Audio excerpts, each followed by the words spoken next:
سيداتي سادتي مرحبا بكم مساء الخير عليكم لهذه المحاضرة.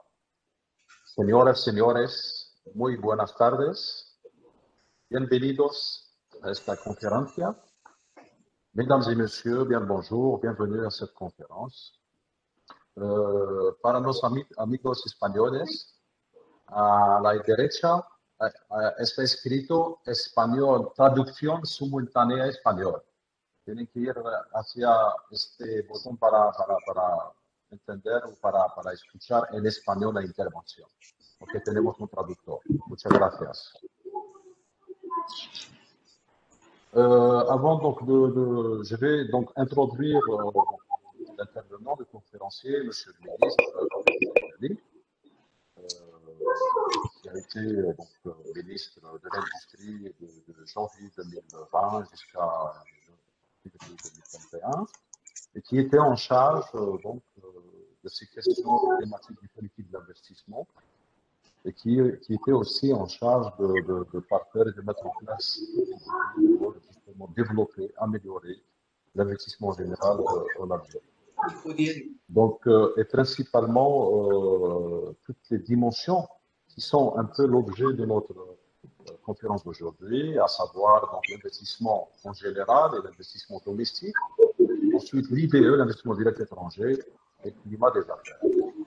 Donc, si vous voulez bien, je vais introduire aussi la thématique brièvement pour se situer un peu, pour comprendre certaines décisions. Je vais faire une petite rétrospective de l'investissement en Algérie depuis l'indépendance, mais très rapidement, bien entendu. Je ne vais pas utiliser non plus la discussion.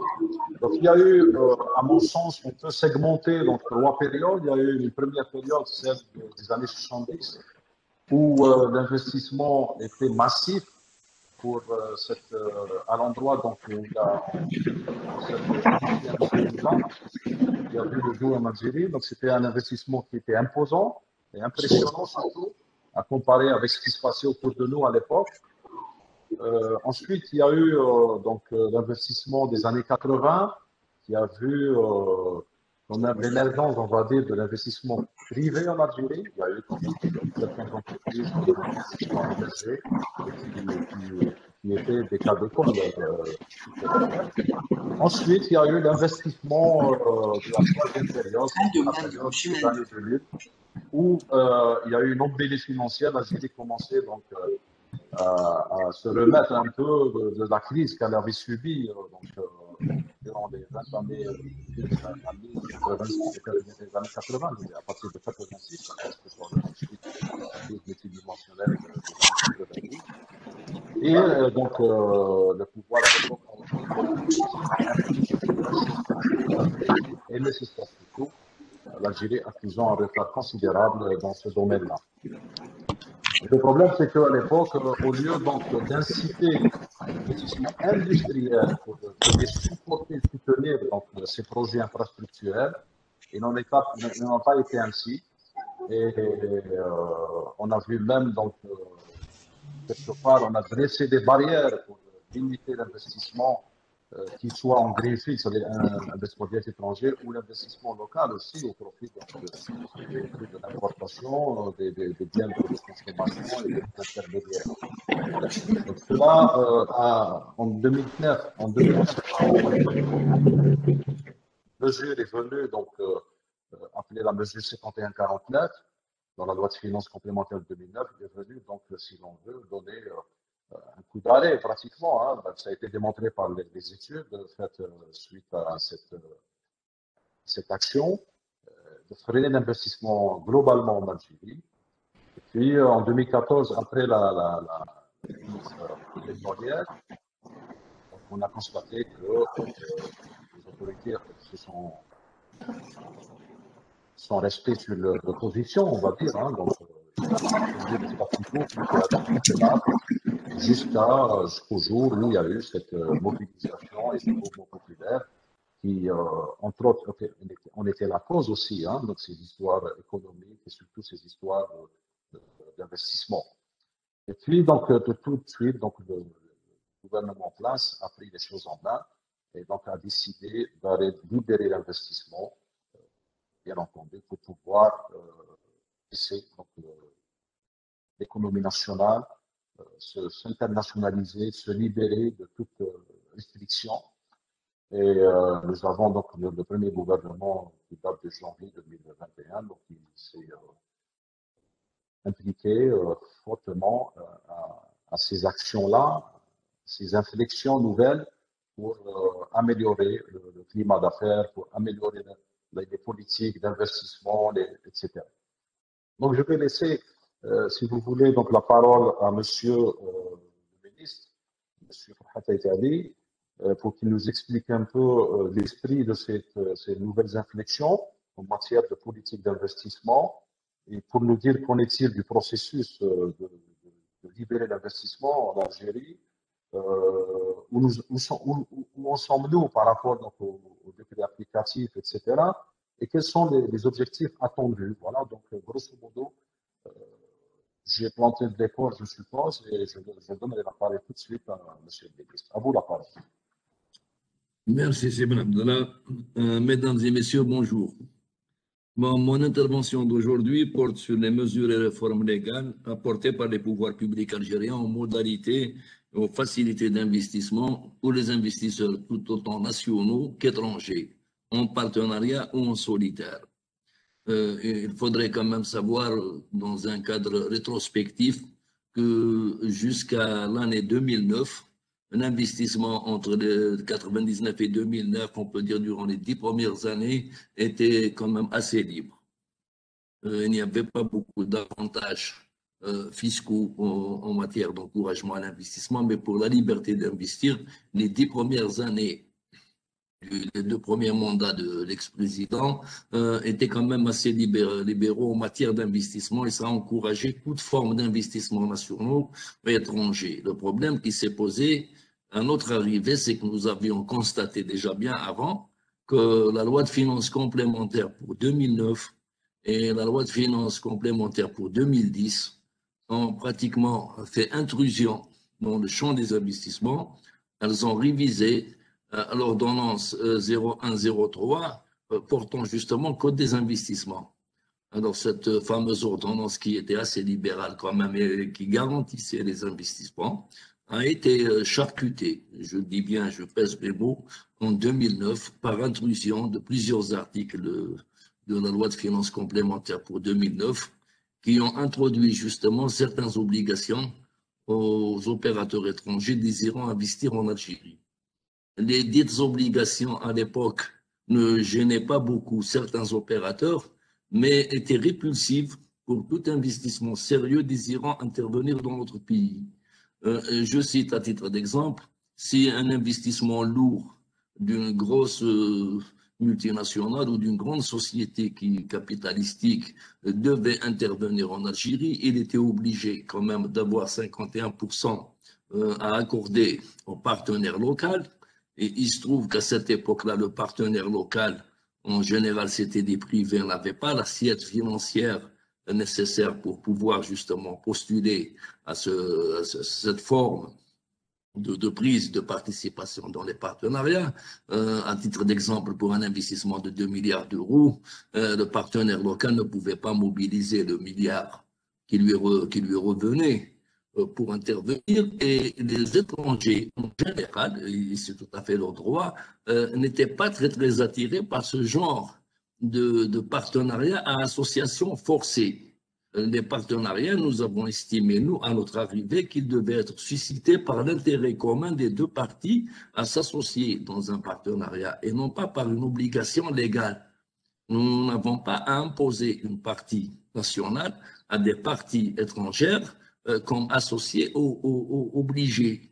Si de 2 parties ou 3 ou plusieurs même estiment la nécessité d'un partenariat et surtout la solvabilité d'un partenariat, libre à elles de s'unir et de s'associer, chacune apportant ce qui lui incombe en fonction du taux de sa participation.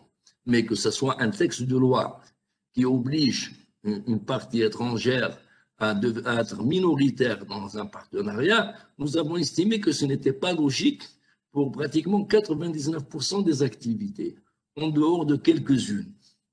quelques-unes que je vais citer après et que nous allons détailler justement et aussi détailler les raisons pour lesquelles nous les avons maintenues à 51% pour la partie algérienne. Du moins, cette mesure-là avait pratiquement repoussé beaucoup d'investisseurs sérieux, aussi importants soient-ils, et même de moindre importance pour certains PME, particulièrement pour les Espagnols. Et les Italiens, qui sont beaucoup plus dans la PME, PMI, je vois très très mal des entreprises, des petites et moyennes entreprises espagnoles qui sont structurées presque, surtout dans le sud, sur le même schéma que les Algériennes, s'obliger pratiquement à un partenariat qui soit assez lourd et dans laquelle la maison espagnole devient minoritaire de facto par obligation légale. Donc, la plupart des gens n'étaient pas très intéressés par des partenariats. C'est pour ça que nous constatons que même nos amis espagnols, le nombre d'opérateurs en Algérie n'est pas extrêmement important, ce qui est tout à fait logique. Ceci dit, en plus de cette règle contraignante, il y avait un droit de préemption de l'État. Ce fameux droit de préemption de l'État qui a été introduit par l'article 62 de la loi de finances complémentaire pour 2009 et révisé par la loi de finances complémentaire pour 2010, donnait à l'État un droit de préemption sur le rachat de n'importe quelle transaction engageant de partenaires étrangers ou engageant des partenaires étrangers avec la partie algérienne. Alors, à titre d'exemple, si vous êtes détenteur de parts, c'est un étranger, détenteur d'actions ou de parts sociales dans une entreprise de droit algérien, en cas de cession, l'ancienne loi obligeait l'étranger en question à passer par le ministère de l'Industrie, qui avait été pratiquement désigné comme partie engageant l'État algérien dans le rachat potentiel et éventuel, bien sûr, des parts de cette entreprise. Alors, le problème qui s'est posé est que non seulement en droit, nous ne pouvons pas faire de la préemption sur n'importe quoi et s'ingérer pratiquement dans la liberté du commerce, mais en plus, on s'est retrouvé avec des centaines de dossiers, parce que n'importe quel investisseur qui veut quitter l'Algérie, qui veut revendre ses actions, et c'est tout à fait son droit, dans le cas où il les vendrait à un particulier étranger, à une entreprise étrangère, dans ce cas précis, il lui faut l'autorisation de l'État algérien. Sinon, c'est l'État algérien qui rachète, et même à une partie nationale, alors qu'à l'origine, la LFC 2009 prévoyait des transactions entre parties étrangères. Après, bon, ça, en 2000, ça a été élargi aux parties locales. Donc, à mon arrivée au ministère, je me suis retrouvé avec plus de 250 dossiers de cessions dans lesquels l'État ne s'est prononcé ni pour le rachat, ni pour l'autorisation de la transaction. Donc, nous avons pratiquement plombé toutes les transactions portant sur les cessions et les rachats de parts sociales et d'actions. Nous les avons plombées, mais sans donner l'alternative.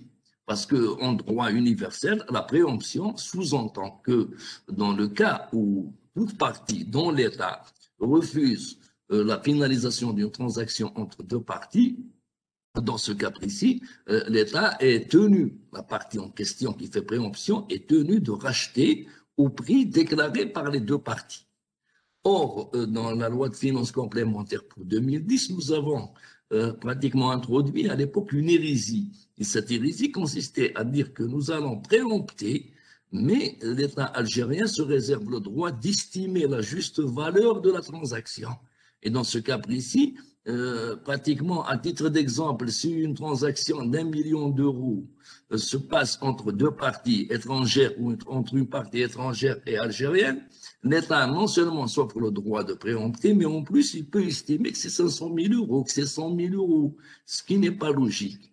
Et il se trouve que aussi dans la pratique, l'État n'a pas préempté. En dehors de 2 ou 3 dossiers pour lesquels justement cette mesure a été édictée en 2009, c'était des dossiers assez lourds et assez politiques.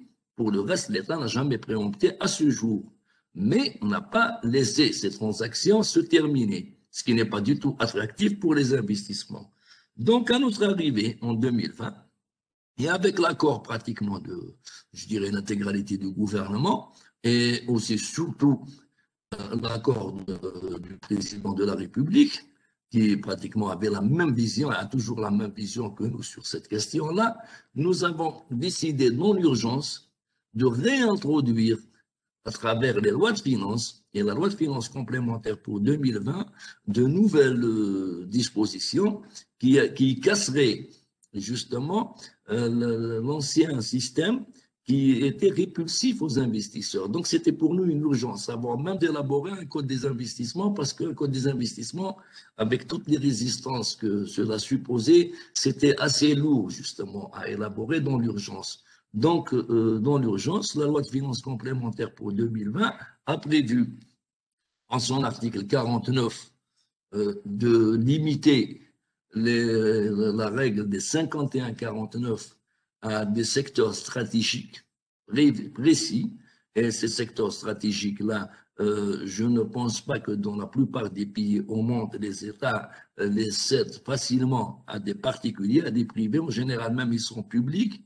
Et là, nous parlons pratiquement de l'amont gazier et pétrolier, des ressources minérales, à l'exclusion des carrières. Pour ce qui est des carrières d'agrégats, de marbre, là, c'est ouvert, mais pour le reste des minerais, c'est du 51-49, on l'a maintenu. On a maintenu aussi les réseaux de transport d'hydrocarbures en pipeline et gazoduc, et aussi les réseaux de distribution d'électricité. Ça, nous l'avons fait délibérément parce que le réseau de distribution d'électricité dépasse le cadre économique pour aller vers le cadre stratégique. Nous avons maintenu sous la règle du 51-49 les chemins de fer. Je parle des voies et non pas de l'exploitation. Donc, les voies de chemin de fer et les ports et aéroports. Pratiquement ce qui est censé être justement le maillage en matière de transport et d'approvisionnement du pays. Et nous avons aussi maintenu les industries pharmaceutiques en dehors de celles apportant des molécules innovantes. Et ça, c'était pour pratiquement encourager l'émergence d'une industrie pharmaceutique nationale, vu certaines expériences passées et même présentes, qui ne militent pas pour l'émergence de cette industrie en dehors d'un cadre public.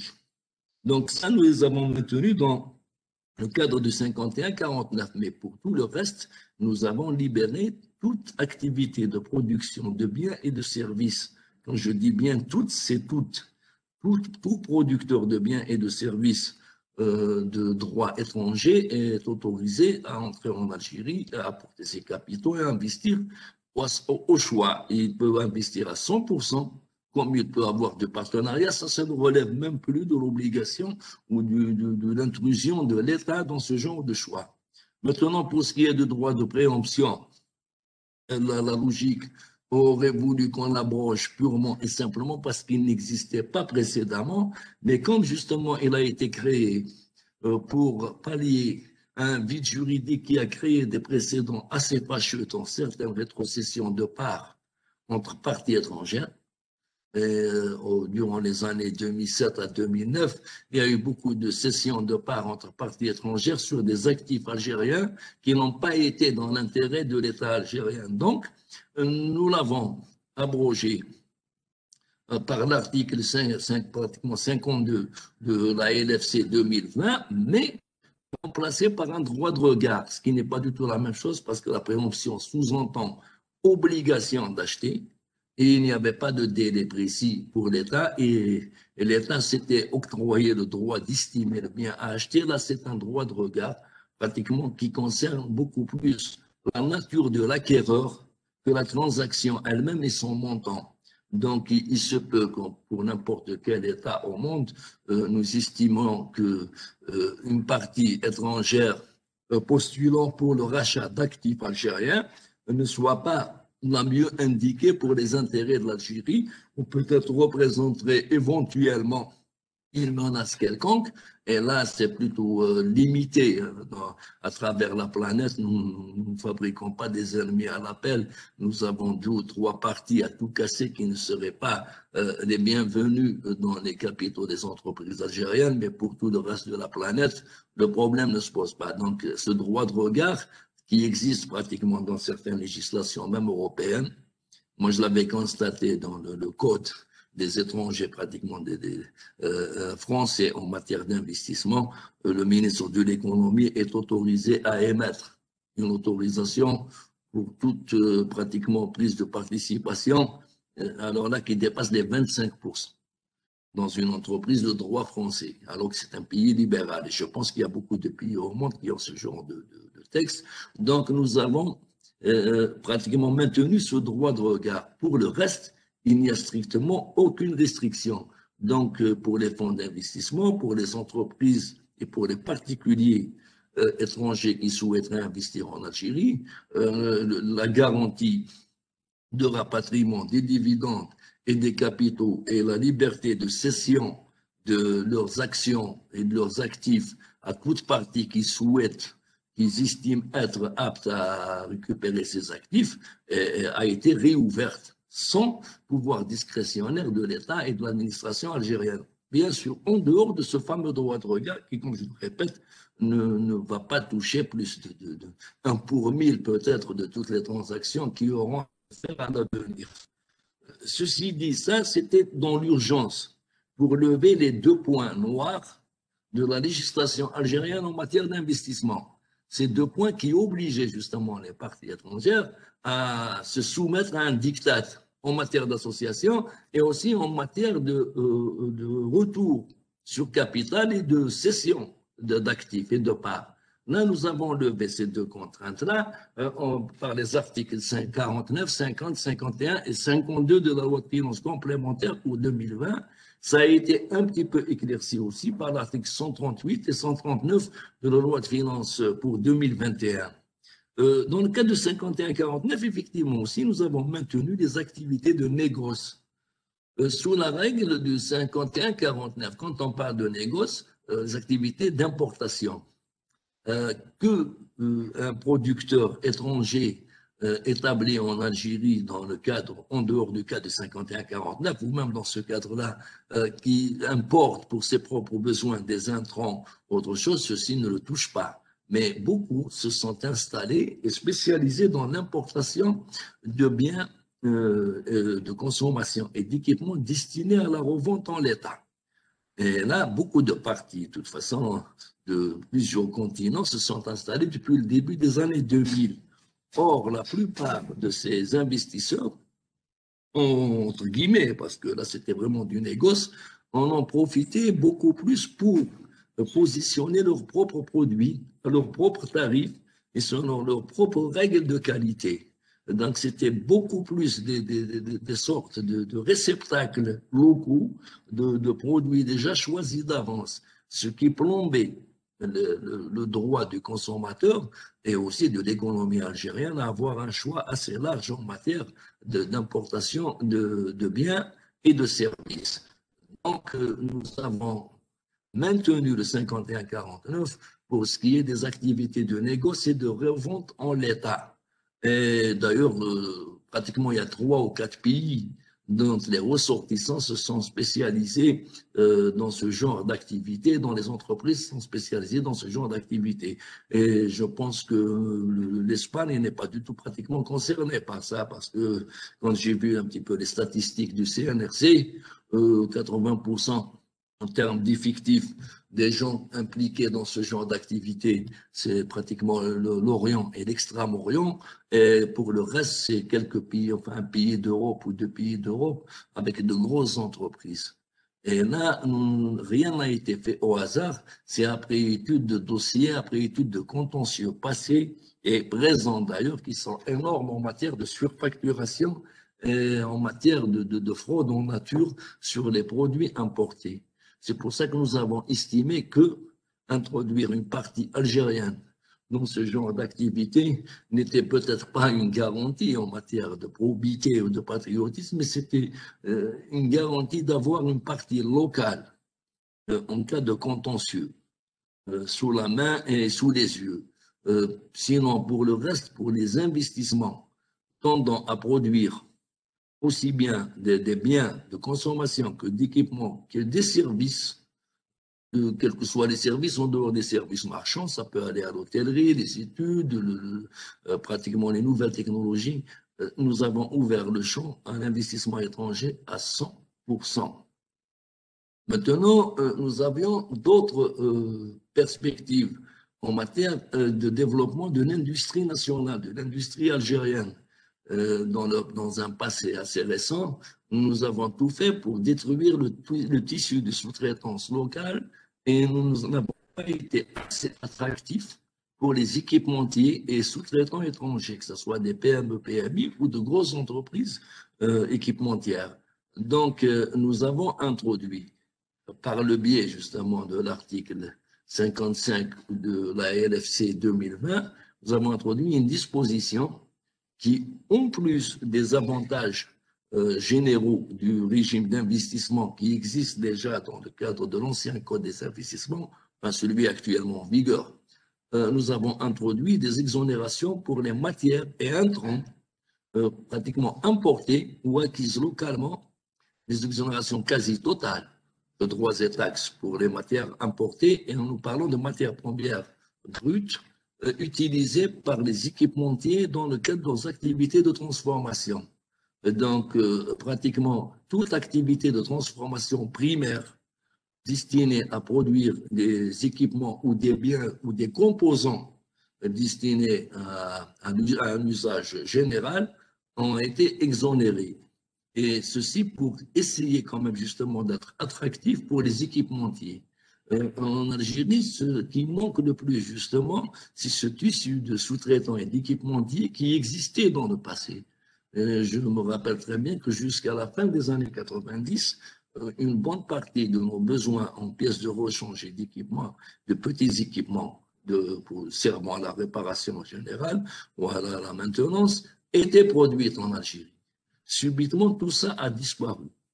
Nous sommes devenus marché pour les équipements, les composants et les sous-composants, mais nous ne sommes plus restés des producteurs. Pratiquement les quelques survivants, ils vivotent. Alors que ceux qui importent directement les équipements en question, tout fait des quatre coins du monde, ne vivotent pas et ne survivent pas, ils se sont construits des fortunes. Nous n'avons rien contre un commerce honnête, mais pas celui qui détruit justement les tissus de sous-traitants locaux. Donc, nous n'avons pas interdit aux gens d'importer ce genre de composants ou d'équipements, mais nous avons créé quand même un différentiel en donnant le maximum d'avantages douaniers et fiscaux aux sous-traitants. Aussi, dans le cadre des délocalisations éventuelles, qu'elles soient faites par des Algériens vers l'Algérie pour ce qui est d'équipements à acquérir ou par justement des entreprises étrangères désireuses d'implanter en Algérie d'éventuels investissements à délocaliser ailleurs, nous avons introduit justement l'article 57 qui autorise le dédouanement de chaînes et d'équipements, même séparés, usagés, avec bien sûr des limites en matière d'âge, usagers qui viennent d'autres pays du monde. Donc, et c'est payable aussi directement par le taux officiel, par la conversion directe. Ce n'est pas son paiement, c'est au niveau des banques, c'est domiciliable. Là, nous avons essayé de permettre à nos propres industriels de se rééquiper ou de compléter leurs investissements sur des équipements usagés, au lieu à chaque fois de recourir à des équipements neufs, avec tout ce que cela sous-entend comme délai de production, comme surcoût, et aussi même des fois comme problème de qualité, parce qu'il y a beaucoup d'équipements qui sont montés ailleurs, qui sont de meilleure qualité que ce qui est importé directement neuf. Et aussi pour permettre à nos partenaires désireux d'investir en Algérie en implantant des projets délocalisés d'ailleurs, pour des raisons qui les concernent, de les introduire en Algérie, que ce soit globalement à titre de série, de chaîne de production, ou bien de manière fractionnée au titre d'équipements complémentaires, ce qui était de nature, de notre point de vue, à favoriser justement l'émergence d'unités industrielles et d'unités aussi de production de services, justement basées sur des délocalisations éventuelles. Ça, c'est un petit peu l'essentiel de ce que nous avons pu faire en 2020. Et il était question de réviser 2 textes. Ils ont été révisés, sont terminés.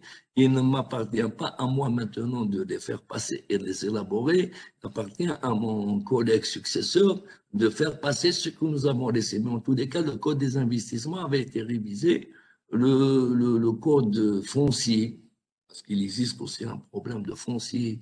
Il existait un problème de foncier, du moins en matière de gestion du foncier. Donc, il y a un code foncier, il y a la création de nouvelles structures, justement, d'attribution et de suivi de gestion des zones industrielles et du foncier qui sont au secrétariat général du gouvernement. Donc, il attend de promulgation. Ça, c'est l'essentiel.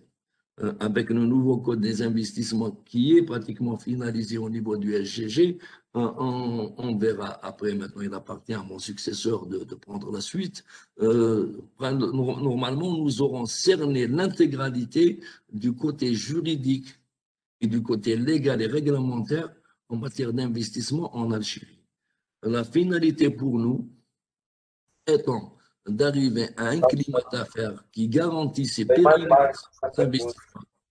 Buy that model today, and he's interested, and then in a year and a half, 2 years.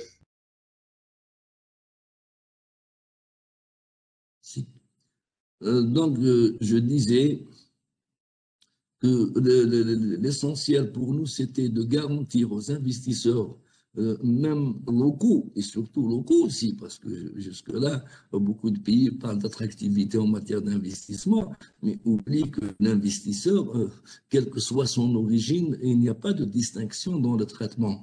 De garantir aux investisseurs en Algérie, quelle que soit leur origine, justement, premièrement, l'inviolabilité de leur propriété, la sacralité de la propriété, la garantie de récupération de leurs dividendes et de leurs capitaux investis, la liberté de mouvement en matière d'introduction de capitaux en Algérie pour l'investissement, mais aussi de récupération de ces capitaux et de cession, sans qu'il y ait emprise de l'État justement sur le déroulement de ces cessions, et aussi de créer justement des niches attractives qui sont justement la sous-traitance, les activités de transformation en tout genre de matières premières, qu'elles soient locales ou importées. Mais nous voulons une industrie qui intègre. Et une industrie intégratrice doit être assise quand même sur un tissu industriel qui fait de la transformation primaire et aussi sur un tissu de sous-traitance qui soit assez dense. Donc, l'esprit de ces textes de loi, c'était un petit peu ça, et de toute façon, ils sont toujours en vigueur. Certains attendent des textes réglementaires pour être mis en branle, mais l'architecture légale, l'architecture juridique est déjà installée en attendant le code des investissements. Et je vous remercie, je suis dans l'attente de vos questions. Merci, Monsieur le Ministre. Je crois que ça a été très, très clair. D'ailleurs, je n'ai pas de questions pour l'instant. Moi, je vais essayer. Donc, il est vrai que je vais essayer de continuer quand même. Donc, il est vrai que nous vivons une crise pandémique assez importante. Et ce qui a fait quand même, je dirais, ralentir cet élan qui a été entrepris par le gouvernement, le nouveau gouvernement, c'est-à-dire libéraliser en quelque sorte l'économie algérienne et aller vers des standards internationaux, bien entendu. Donc on attend, bien entendu, parce que nous sommes, en tant que chef de commerce et d'industrie de l'Espagne, nous sommes constamment interpellés sur ces décrets applicatifs, bien entendu. Donc on a vu un peu la saga des 51-49 qui a mis quand même un temps assez long pour pouvoir l'appliquer. Et nous attendons aussi, par rapport au financement extérieur aussi, et bien entendu, on attend la fin de cette crise, surtout, hein, qui va permettre donc, aux investisseurs de venir. Vous savez tout autant plus que moi tous que aujourd'hui, la situation a complètement changé. Et des pays comme l'Italie, l'Espagne, le Portugal, même la France, nos voisins, donc, qui sont généralement constitués de PME, comme venait donc de l'insinuer de Monsieur le ministre, sont à l'affût de tout changement, de toute nouvelles dispositions dans ces pays-là, tels que l'Algérie, par exemple. Donc, on devient de plus en plus curieux envers cette destination qui est l'Algérie. Voilà, donc, grosso modo, je crois que... Est-ce qu'il y a des gens qui veulent intervenir ou des questions, s'il vous plaît? L'intervention a été très, très claire. Vous avez mentionné le tout, donc vous avez expliqué en détail toutes les nouvelles dispositions, à savoir le 51-49, le financement extérieur, le droit de préemption, l'acquisition d'équipements industriels. Je pense que tout a été dit. Est-ce qu'il y a des questions, s'il vous plaît? Je pense qu'il y a des personnes qui souhaitent intervenir. Je ne sais pas si... On va inviter les gens à poser leurs questions, à partager leurs observations à travers le chat. Mais je ne sais pas si ça a été vu. Mais je vois qu'il y a des gens qui souhaitent prendre la parole. D'accord, on va donner la parole. S'il vous plaît, des questions concises, hein, donc claires et brèves, s'il vous plaît. Allez-y. Alors, le premier sera M. Bouderba, je ne le vois plus, il voulait intervenir.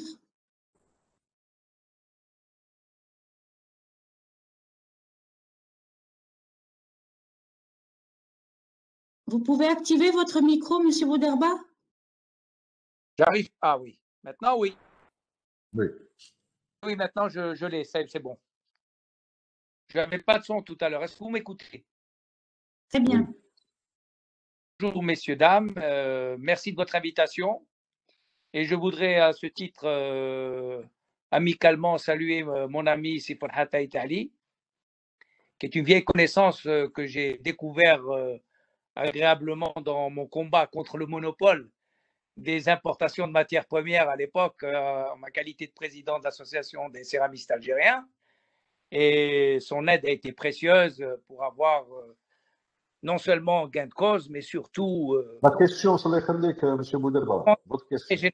Attendez, si vous permettez, si vous, probablement, Monsieur le ministre, vous sentez qu'il y a eu une évolution dans l'approche que vous nous avez bien décrite. Est-ce que vous pensez qu'aujourd'hui, l'économie algérienne est en meilleure position pour justement l'attraction ou l'attractivité des investissements, que ce soit des investissements étrangers ou en même temps les investissements locaux des Algériens? Est-ce que vous pensez que votre contribution au gouvernement a véritablement, disons, favorisé l'amélioration du climat des affaires? Et je vous remercie. Merci. Bonsoir, c'est Mansouf. Je vais vous répondre brièvement. Mon intervention au niveau du gouvernement a permis justement de s'attaquer au volet légal, au volet juridique. Parce que c'est effectivement, pour ce qui est d'améliorer le climat des affaires, le juridique et le réglementaire ne suffisent pas. Mais pour ce qui est de les empoisonner, ils suffisent largement. Donc, quand vous avez pratiquement des textes réglementaires et des textes légaux qui vous orientent dans un sens donné qui a été préétabli pour une stratégie donnée, vous ne pouvez pas améliorer quoi que ce soit tant que ces textes-là sont d'actualité, sont en vigueur. Donc, nous avions classé les priorités. Il fallait casser justement ce qui était devenu quasiment comme un tabou. C'était devenu une sorte je sais pas, de logo de la souveraineté nationale, cette histoire de 51-49.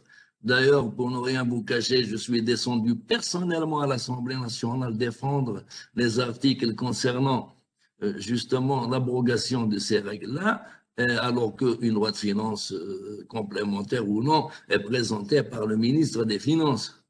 Mais pour ce qui est de ces articles-là, il y avait tellement de résistance que j'ai dû descendre 2 fois de suite, une fois même la nuit, pour que les textes ne soient pas caviardés. Les résistances existent. Vous doutez quand même qu'après 10 ans d'application de ces fameuses dispositions, il s'est créé justement ce que vous appeliez des monopoles, il s'est créé des collusions d'intérêts reposant justement sur ces dispositions-là. Et dans ces collisions d'intérêts, ça va du bureaucrate mal inspiré jusqu'aux intérêts économiques et mercantiles de certains, en passant même par certaines chapelles politiques. Surtout que, je vais le dire sincèrement, nous avons hérité pratiquement d'une Assemblée nationale où toutes les chapelles politiques de la période précédente étaient fortement représentées. Donc, il a fallu quand même se battre pour faire passer ces textes-là, même s'imposer pour les faire passer, ils sont passés. Mais maintenant, pour ce qui est du climat général des affaires, il nous appartient tous, à nous tous, d'améliorer le climat général des affaires en Algérie. Quand je dis affaires, entre guillemets, c'est le climat de l'investissement productif. Et là, c'est en instaurant la transparence. Dans les textes réglementaires que j'ai eu à élaborer au niveau de mon ministère, pour ce qui est de certaines filières précises, la mécanique, l'électronique, l'électroménager, même y compris parce que les textes pour la sous-traitance, comme ils relevaient de moi, les textes réglementaires, ils ont été élaborés. Le décret exécutif existe pour l'électroménager aussi. Puisqu'ils pouvaient relever de notre ministère, celui de l'industrie, tous les textes réglementaires, ils ont été promulgués. Maintenant, certains textes réglementaires, comme pour le 51-49, relèvent d'autres ministères. Et là, je ne pouvais pas, je ne peux toujours pas, de toute façon, dicter la marche à suivre pour ce qui est des délais d'élaboration et de promulgation de ces textes réglementaires, ce décret exécutif. Mais toujours est-il que pour ce qui est du climat des affaires, vous savez pertinemment qu'après, je dirais, 3 décades presque de désinvestissement, dont juste une entre 2000, je disais 2000 et 2009, il y a eu un petit retour vers l'investissement productif, mais sinon pour le reste, la dernière décennie, elle a laissé des traces indélébiles, y compris dans la société. L'idée même d'investir a été remplacée par le consumérisme qui consume toute une société. Nous voulons consommer plus que nous produisons.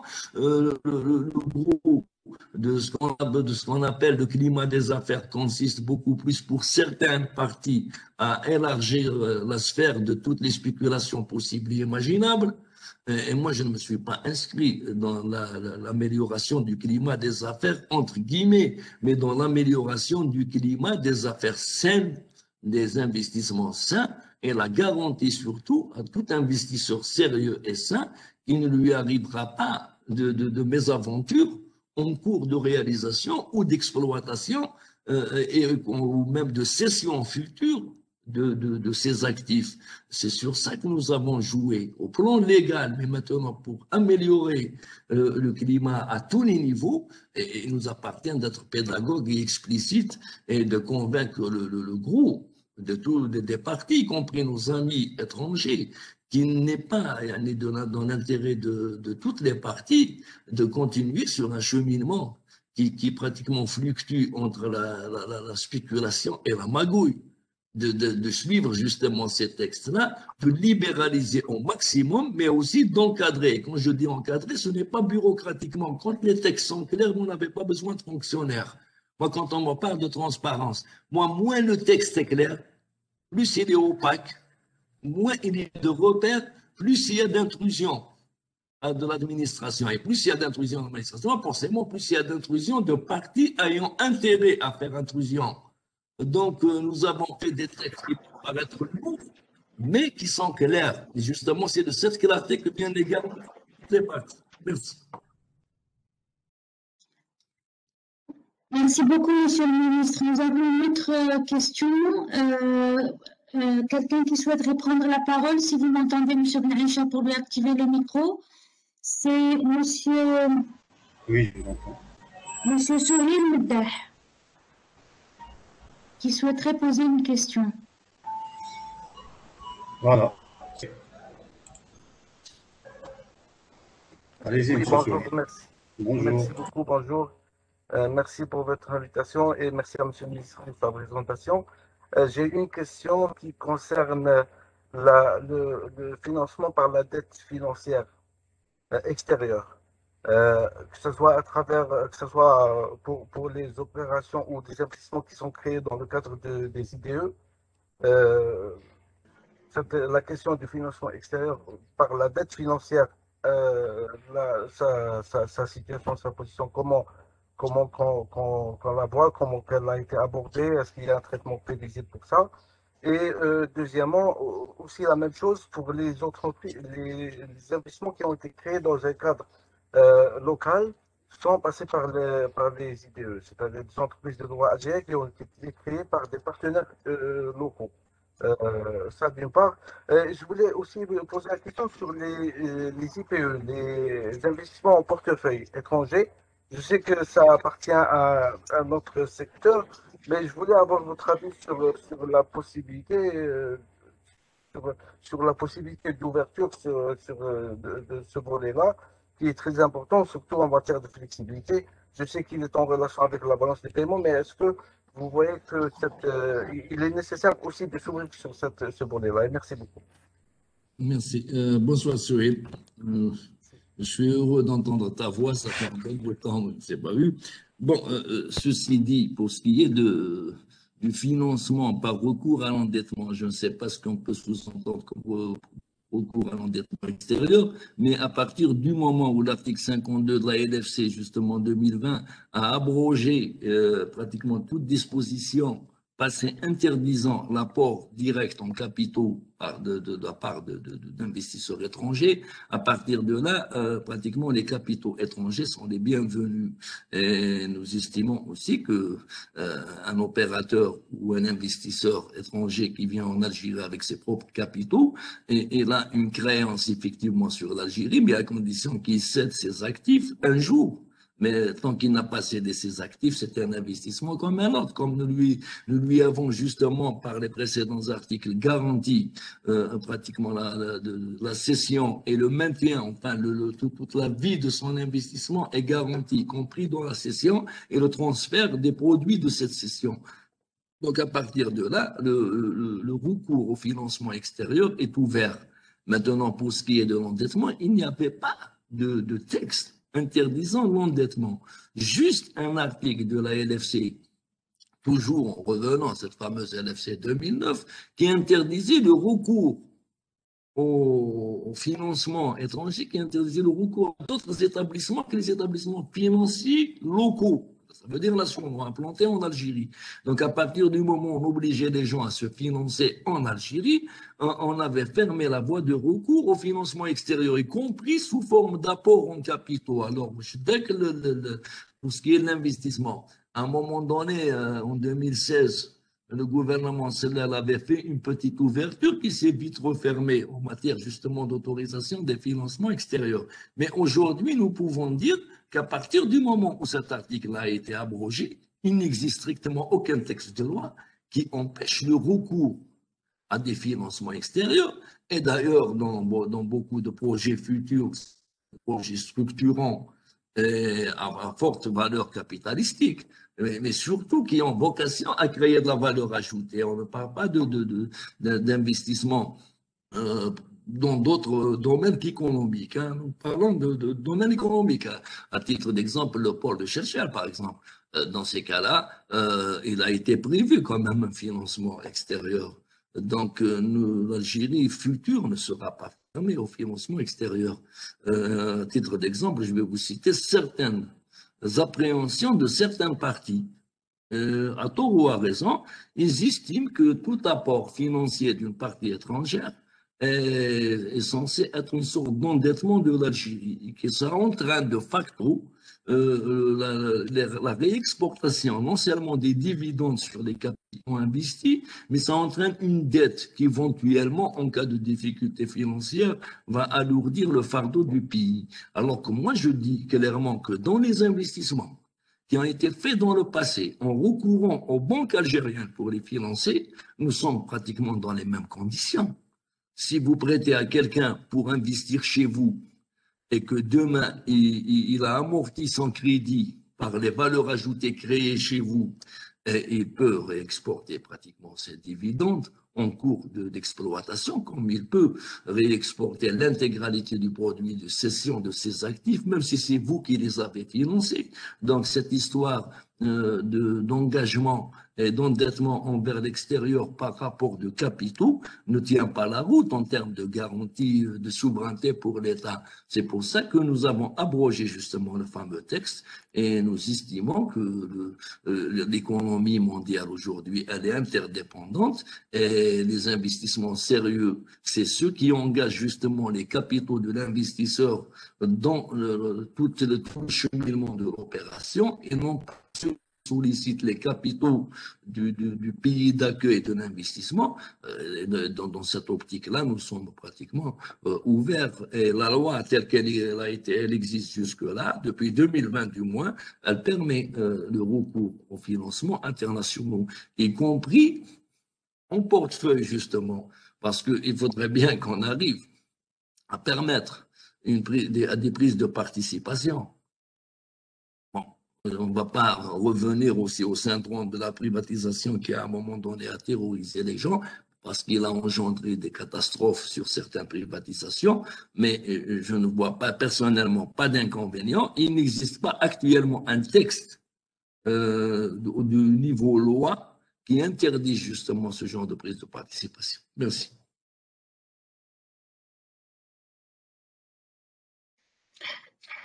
Merci beaucoup, Monsieur le Ministre. On a encore deux petites questions partagées à travers le chat. Alors, Tabar Jawed qui nous dit, qui aimerait avoir votre avis sur l'impact de la bureaucratie sur le développement de l'investissement et également votre avis sur la difficulté d'accès au foncier.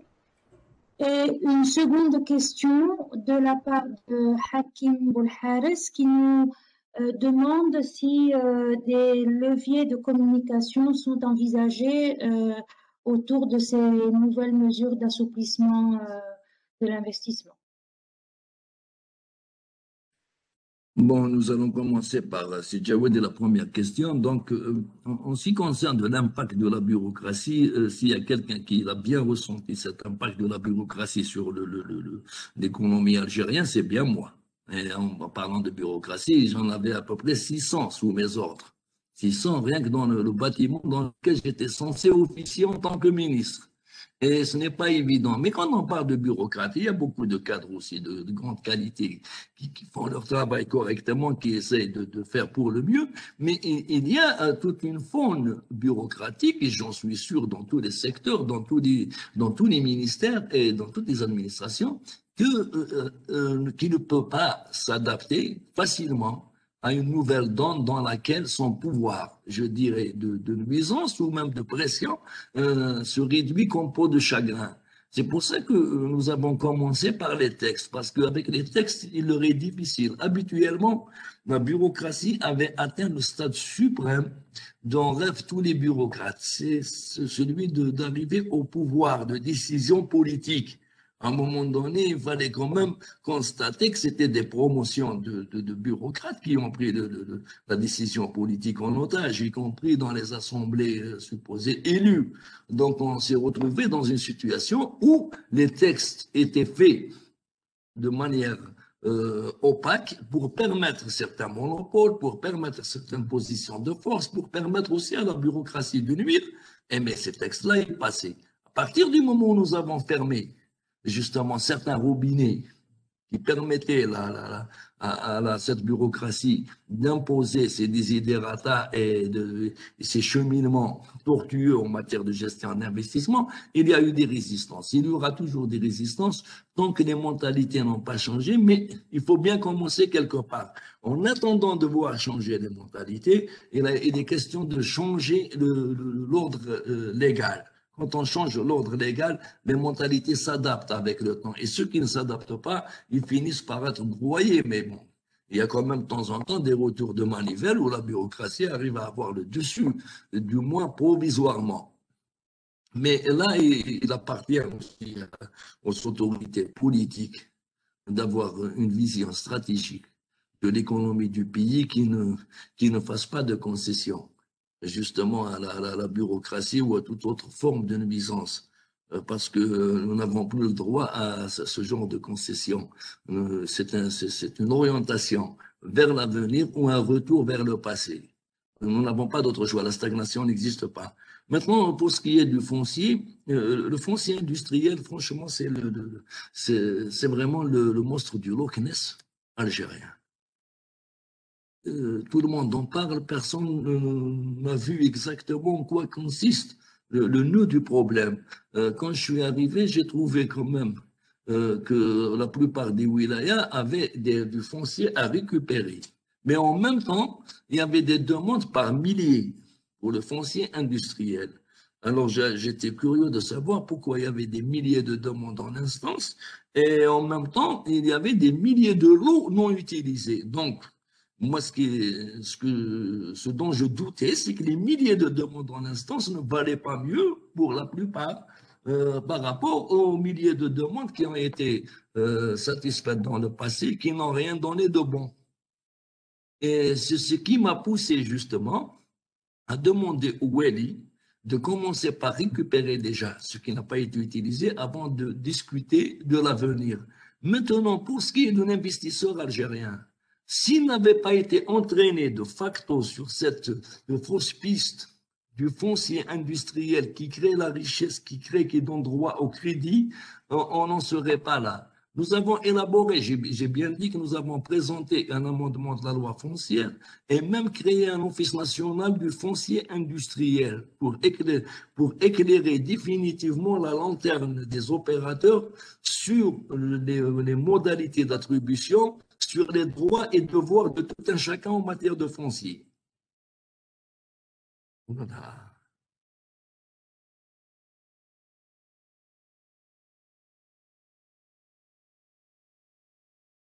À peu près 32 000 hectares en déshérence, dans des zones industrielles déjà existantes. Alors, vous vous imaginez un petit peu 32 000 hectares qui ont été attribués dans le passé, ça va de la cession à la concession et qui n'ont pas été exploités pour des raisons diverses. Certains estimaient que grâce à la concession ou au terrain, ils pouvaient accéder à des crédits bancaires et les banques n'ont pas vu les choses du même œil. D'autres ont pris pratiquement selon la fameuse mentalité qui dit que chaque fois qu'il y a une attribution de quelque chose, il faut déposer un dossier. Bon, ça, on ne perd rien à essayer. D'autres aussi ont eu des obstructions administratives.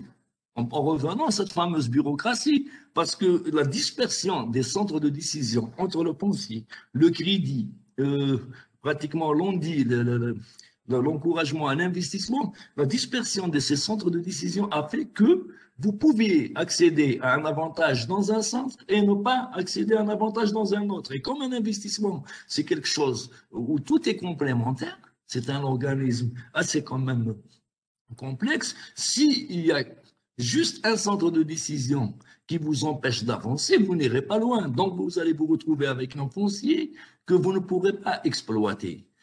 Malheureusement, jusqu'à pratiquement actuellement, parce que nous n'avons pas encore tout revu, beaucoup de gens ont du foncier, mais ils ne savent pas quoi en faire. Ils ne peuvent rien en faire. Et aussi que les zones industrielles n'ont pas été dimensionnées en fonction de clusters ou de filières précises. En dehors des petites zones d'activité, je sais qu'en Espagne, moi j'ai bien visité l'Espagne, il y a ce qu'ils appellent les polígonos industriels, les petites zones industrielles qu'on trouve pratiquement disséminées aux quatre coins du pays, dans lesquelles on peut introduire toutes sortes d'activités, mais le gros foncier industriel, il est dédié. Vous allez à Castellón, pratiquement, vous avez les gens de la céramique qui occupent le gros de l'activité locale. C'est pratiquement des bassins spécialisés. Ici, ça n'a pas été le cas. Vous allez dans une zone industrielle, vous trouvez de tout. Vous trouvez du gros investissement qui nécessite des apports, des amenées d'énergie assez conséquentes, au tout petit investissement qui est pratiquement adossé, qui est mitoyen. Donc, nous avons essayé d'apporter justement des changements à tout ça en introduisant l'Office national du foncier industriel. Cet Office national, que certains ont traité avait pour finalité de gérer et non pas d'attribuer. C'est surtout un organisme de gestion des zones industrielles existantes et de création d'autres zones industrielles.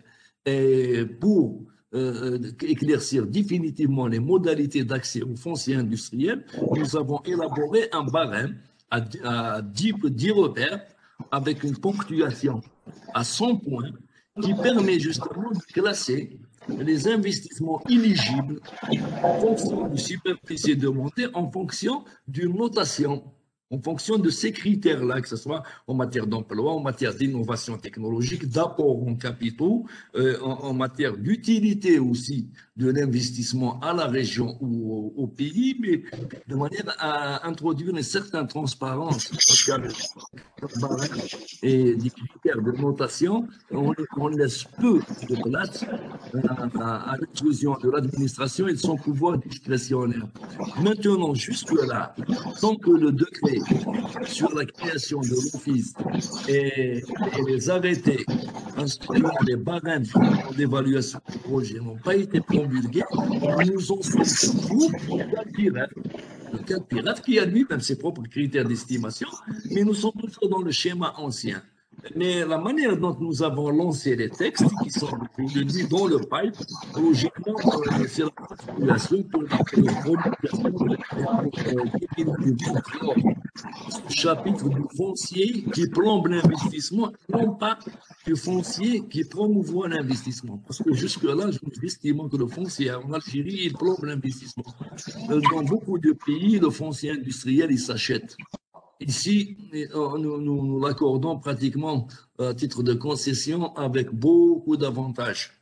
Donc, vous pouvez accéder au foncier industriel pour quand même des sommes modiques, surtout avec les avantages on dit, mais tant que des gens peuvent accéder au foncier industriel sans avoir un projet sérieux, ceux qui ont un projet sérieux, même s'ils ont les moyens d'acquérir des terrains, même s'ils ont les moyens d'implanter leur investissement en dehors de tout recours au foncier public, ils seront toujours tentés d'attendre le foncier public parce qu'ils ne trouvent pas logique que eux soient obligés d'investir dans le foncier alors que de faux opérateurs s'accaparent le dit foncier. Dans le passé, nous nous sommes retrouvés dans des situations où des gens qui sont détenteurs d'actes de concession sur le foncier essaient justement de les monnayer pour attirer des partenariats ou des associations avec ceux qui ont le projet, des capitaux, la volonté de travailler, mais qui n'ont pas accès au foncier. Et là, ça plombe toutes les parties, parce que celui qui a les moyens, la volonté et le projet ne voit pas d'utilité, justement, d'être pris en otage par un détenteur de foncier. C'était là la finalité, justement, de la création de l'ONFI. Merci. Je crois qu'il y avait une autre question que... Effectivement. C'était une question autour de, si je me rappelle bien, du plan d'action en termes de communication. Une fois que ce code d'investissement sera approuvé, quelles sont les actions qui seront menées pour le promouvoir, et notamment auprès de nos partenaires étrangers et investisseurs potentiels étrangers? Vous savez, chez nous, il y a un adage qui dit que le bon produit se vend tout seul. Donc, logiquement, c'est le code des investissements, enfin, du moins celui que nous avons laissé et inscrit dans les tablettes du gouvernement et promulgué. Il va reprendre pratiquement l'essentiel des mesures que nous avons introduites dans ces fameuses lois de finances complémentaires et lois de finances pour 2021, les reprendre et les encadrer définitivement dans un cadre légal qui va définitivement réguler les investissements, régir les investissements en Algérie pour un certain nombre d'années. Maintenant, pour ce qui est de la communication, je ne vous cache pas que moi, je l'ai entamé avant même la promulgation du code. Du moment que le code en question, quand j'étais en poste, était déjà dans le pipe, donc il n'était pas question d'attendre qu'il soit promulgué pour l'expliquer, mais il était question justement de convaincre de sa logique, de son utilité, avant même sa promulgation. Donc, les grands axes, justement, de ce fameux code des investissements, on les avait à l'époque pratiquement rendus publics que ce soit au cours de conférences, que ce soit sur la page du ministère de l'Industrie, que ce soit au cours de rencontres que nous avons eu à faire même avec des responsables politiques étrangers, surtout avec les ambassadeurs des pays accrédités en Algérie qui m'ont rendu visite. Donc, nous avons expliqué les grands axes de ce fameux code d'investissement, c'est la libéralisation de l'investissement, c'est la garantie des investissements et surtout la transparence dans l'octroi des avantages douaniers et fiscaux, et aussi le rassemblement de tous les pouvoirs de décision au sein d'un seul guichet unique, d'une seule instance. Je parlais tout à l'heure de l'ONFI. Si l'ONFI et l'ONDI ne sont pas au diapason, eh ben, vous aurez ceux qui donnent le foncier, ceux qui interdisent en face justement de profiter de ce foncier en matière d'avantages. D'ailleurs, le barème d'estimation de l'utilité et de la faisabilité des investissements qui a été annexé au projet de décret portant création de l'ONFI, c'est pratiquement le même barème qui a été annexé au Code des investissements pour ce qui est d'octroi des avantages et surtout pour ce qui est du classement des investissements en termes d'utilité pour l'économie du pays. Donc, si vous vous retrouvez avec le même barème, vous ne pouvez pas avoir deux notations différentes de deux organismes qui sont pratiquement liés et qui opèrent presque sur les mêmes sites dans un guichet unique. Donc, nous avons essayé d'unifier, nous avons essayé d'uniformiser les grilles d'estimation des projets à tous les niveaux. Maintenant, il reste les banques et il est difficile justement de dicter aux banques des critères autres que bancaires en matière de solvabilité, mais aussi, il est facile quand même de deviner que quand un projet répond à tous les critères sur le même barème, pris en charge par deux entités pratiquement, on peut dire, souveraines en matière de promotion de l'investissement, que ce soit pour le foncier, que ce soit pour l'agrément des investissements, les banques ne marchent pas. Parce qu'en général, les banquiers, ils sont prudents et ils marchent justement avec ceux qui ont pratiquement tous les avals et toutes les autorisations de toutes les autorités. Donc, pour ce qui est de la communication, je crois que nous l'avons déjà entamé, mais bon, pour la future communication, il ne m'appartient pas de la faire. Il existe actuellement un ministre de l'Industrie. Logiquement, j'ai eu à collaborer dans le passé, parce qu'il était à l'industrie avant, lui, en tant que cadre. Donc, logiquement, il va continuer le cheminement en matière de communication officielle. Je voulais, avant que tu enchaînes, Mariam, je voulais poser une question sur le ministre. Ensuite, ceux qui veulent poser des questions. On en rajoute deux et on en termine. Hein, donc, parce que là, on a dépassé le temps. Monsieur le ministre, moi, je voulais vous parler un peu de l'IDE sortant. C'est qu'aujourd'hui, on est en train de sublimer l'exportation. Où sommes-nous par rapport à l'IDE sortant? C'est-à-dire, est-ce que les entreprises algériennes maintenant auront le droit dans l'avenir, parce que c'est ce qu'ils font miroiter aujourd'hui, hein, d'après mes informations de vos dossiers sur la table, comment allons-nous pouvoir s'internationaliser pour justement soutenir ces pratiques d'exportation? Je sais que c'est un dossier qui relevait en partie de vos compétences quand vous étiez à l'industrie. Il est aussi en partie, il relève aussi du ministère des Finances. Quelle est votre opinion par rapport à ça, s'il vous plaît? Justement, comme dans tous les pays du monde, le ministère de l'Industrie et le ministère des Finances ne sont pas toujours au diapason. Le ministère des Finances, dans tous les pays du monde, raisonne beaucoup plus comme une sorte de trésorier national. Donc, pratiquement, pour lui, la priorité est dans la surveillance des flux de capitaux et dans la limitation des sorties de devises. Pour le ministère de l'Industrie, justement, il a une autre vocation, c'est celle de créer justement des entreprises qui soient capables d'investir chez elles, mais aussi d'investir à l'international. Donc maintenant, vous ne parlez plus au ministre, je me sens beaucoup plus libre pour vous donner mon point de vue là-dessus. J'estime que nous ne pouvons pas demander au monde d'investir chez nous si nous estimons que investir chez les autres est une hérésie. Si toute la planète avait exactement la même logique que nous, je ne vois pas le terme IDE servirait exactement à quoi. Cette abréviation n'aurait pas de raison d'exister, ce serait l'autarcie universelle.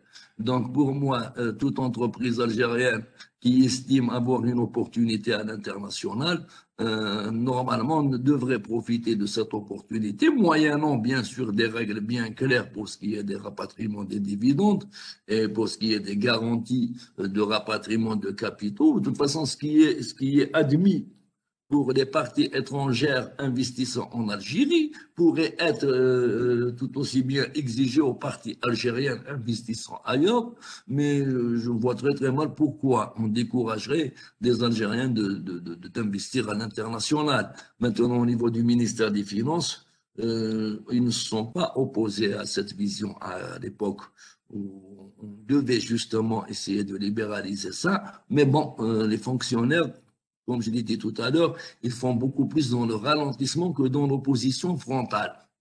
Ils ont d'autres techniques pour pouvoir vous stériliser votre démarche.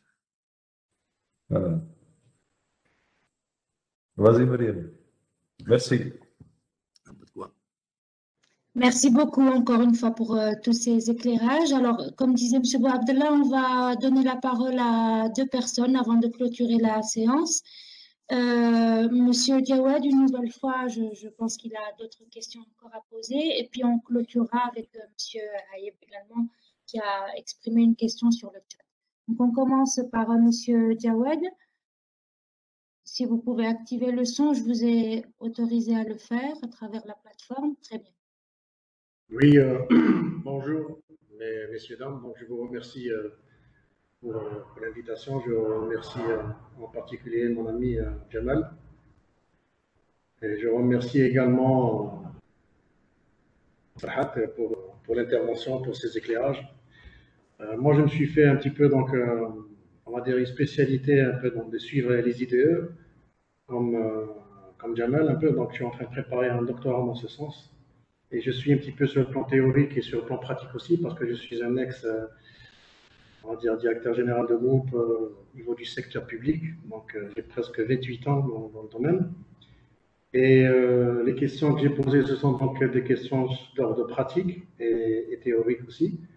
Donc, notamment ce qui concerne la bureaucratie rampante, j'ai bien dit rampante parce que, si vous voulez, c'est un fléau qui est là, qui demeure et qui existera toujours.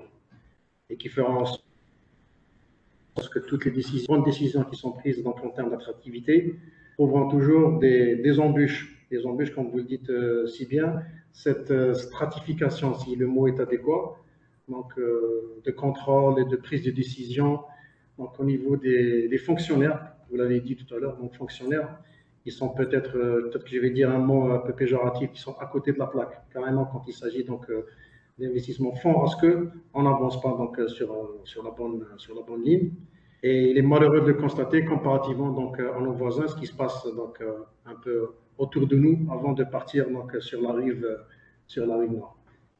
Voilà, donc moi je souhaitais avoir donc encore une précision sur tout ce qui est investissement ex nihilo. Comme vous le savez très bien, donc il y a cette prudence de rigueur donc, qui est faite donc de la part des investisseurs directs étrangers, dans la mesure où on préfère se greffer sur une dynamique déjà donc existante, donc un tissu économique existant, que de ramener donc ses propres équipements parce que c'est coûteux.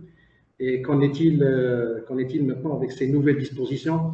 J'escompte personnellement donc en tant que citoyen, en tant qu'opérateur aussi donc économique, j'espère qu'avec ces nouvelles dispositions, on n'en sera pas juste ce qu'on appelle généralement les effets d'annonce.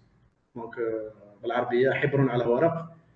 et qu'on aura toujours à se retrouver en train de tourner un petit peu donc, en rond et de ne pas saisir cette opportunité d'attirer véritablement, vraisemblablement donc, les idées, profiter donc de ce savoir, de cette présence donc, étrangère ici. Il faut dire les mots tels qu'ils sont, parce qu'à un moment donné, il y a des partis qui s'érigent et qui se disent il y a la fierté algérienne, la souveraineté, donc voilà. Tout est dans l'organisation, tout est dans la législation. tout est dans l'approche et l'application donc stricte et rigoureuse de ce qui est légiféré. Et voilà, donc moi je souhaite avoir donc le débat est ouvert, hein, que ce soit pour vous, c'est Farhat, ou bien pour notre intervenant. En ce qui concerne ces nouvelles dispositions, est-ce que vous pensez que cette fois-ci, je dis bien cette fois-ci, nous aurons donc l'occasion et enfin donc l'opportunité de profiter vraiment des IDE étrangers qui peuvent nous apporter beaucoup à l'économie algérienne? Merci, Sidi Jawad. Vous savez, quand on élabore des dispositions légales et réglementaires, ce n'est pas pour justement, pour que ça reste lettre morte, c'est justement pour réencadrer la fameuse bureaucratie qui ne peut pas, de toute façon, si elle n'a pas ses propres textes, elle ne peut pas opérer dans la nuisance sans être gênés aux entournures. Il est vrai qu'ils ont une technique, ils ont plusieurs techniques qu'ils ont élaborées ces dernières années, même rampantes, pour pouvoir retarder les effets de certains textes, pour pouvoir continuer dans la nuisance, mais le texte étant là, il est difficile de le contourner. Maintenant, il appartient aussi aux opérateurs, quand ils ont des textes qui sont très clairs, très transparents, et qui prévoient toutes les possibilités de recours et toutes les possibilités justement pour neutraliser les excès de la bureaucratie, il leur appartient aussi de taper du poing sur la table.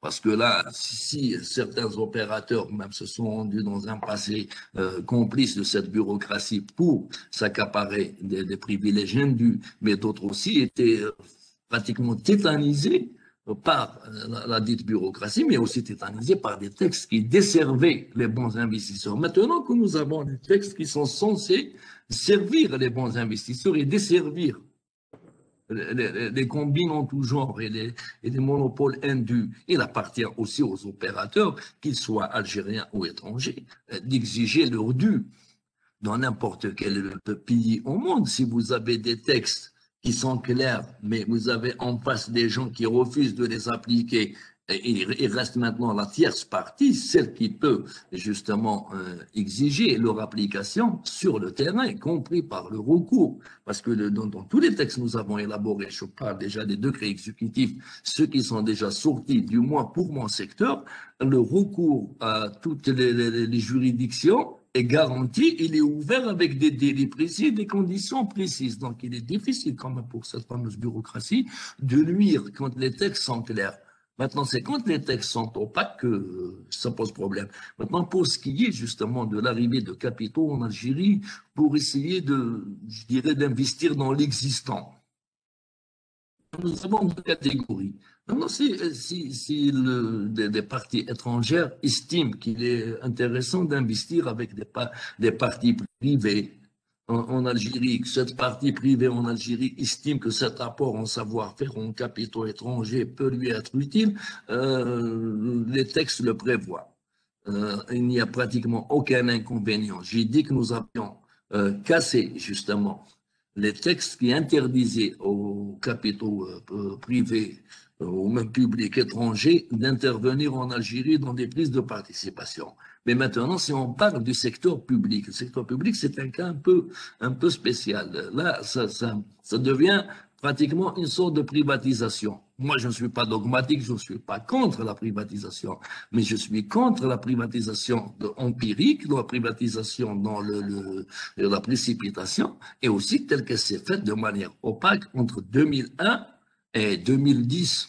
Certains, plutôt rares, ont réussi, certains ont entraîné des déboires, même pour les parties étrangères impliquées avec nous, mais d'autres ont entraîné pratiquement une dilapidation d'actifs publics.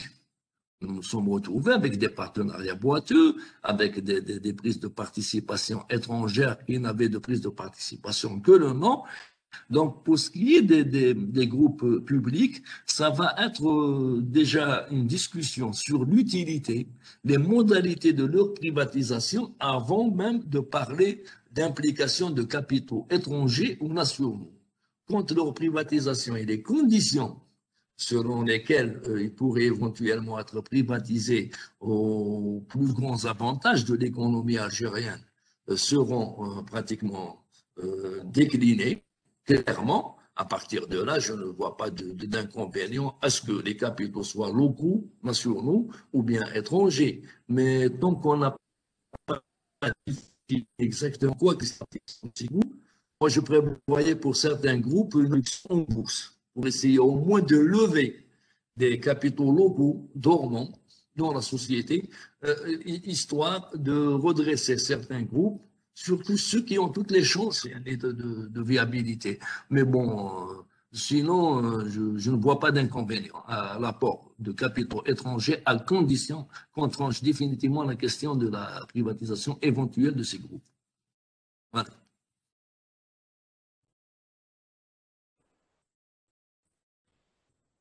Mariam? Si, vraiment. Merci beaucoup, Monsieur le Ministre. On cède la parole donc au dernier participant, Monsieur Aïb, si vous nous entendez. Vous avez posé une question. Oui, je vous entends. Très bien, parfait. Vous avez la parole. Hein. Merci beaucoup. Merci beaucoup à Farhat Aïtali pour l'exposé, pour la réponse aux questions. C'est extrêmement enrichissant. Alors, je voudrais profiter de votre expérience en tant qu'ancien ministre et du fait qu'aujourd'hui, vous avez, la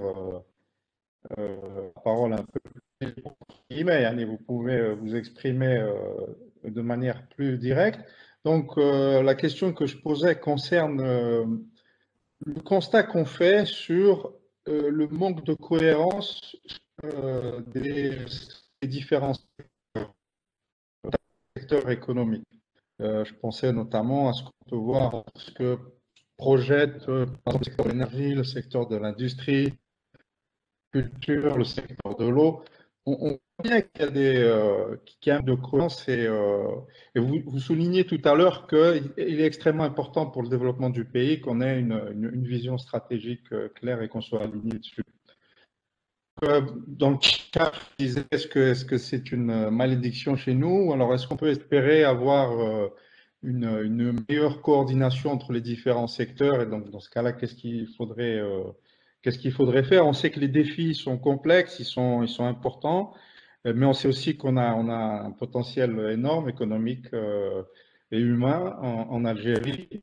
Et si je pose cette question, c'est que aussi, parce qu'on parle de l'investissement, au-delà des conséquences sur les ressources de notre économie nationale, ça a aussi un impact sur les opérateurs locaux, nos partenaires extérieurs. Si on veut faire un investissement sur du long terme, si on n'a pas une visibilité claire sur où on est en train de se diriger l'économie du pays, ça pose des contraintes et au final, c'est plus justement des commerçants ou une vision à court terme qui va être développée de manière tout à fait rationnelle par les acteurs économiques plutôt qu'un investissement plus stratégique, plus sur le long terme. Merci beaucoup. Merci Sembrouk, heureux de réentendre ta voix depuis un bon bout de temps d'ailleurs.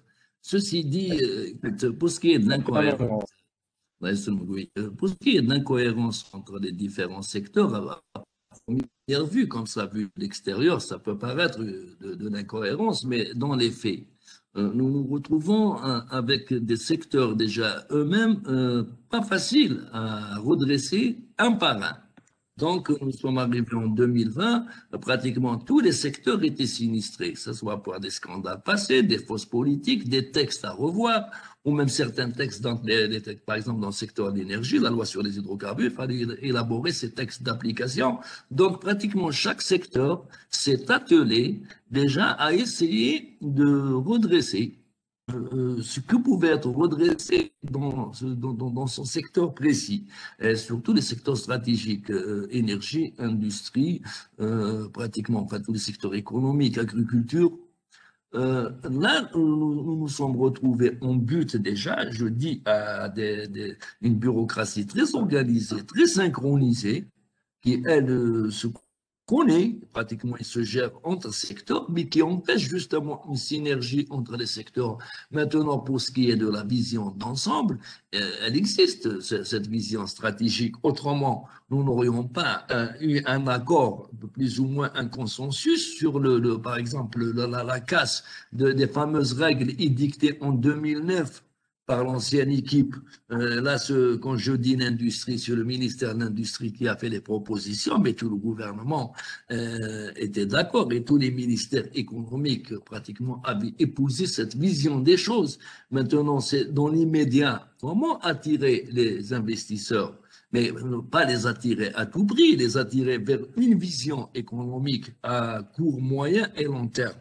Mais maintenant, pour ce qui est de la vision à moyen, long terme, j'ai eu à l'exposer en tant que ministre, c'est la régénération d'une industrie algérienne qui repose à peu près sur les mêmes logiques que dans les années 70. Pas la logique de gestion, hein. Je ne parle pas de cette logique dirigiste et centralisatrice, mais d'une industrie lourde, d'une industrie de transformation et d'une industrie, comme je l'ai qualifiée une fois dans une conférence, d'industrialisante.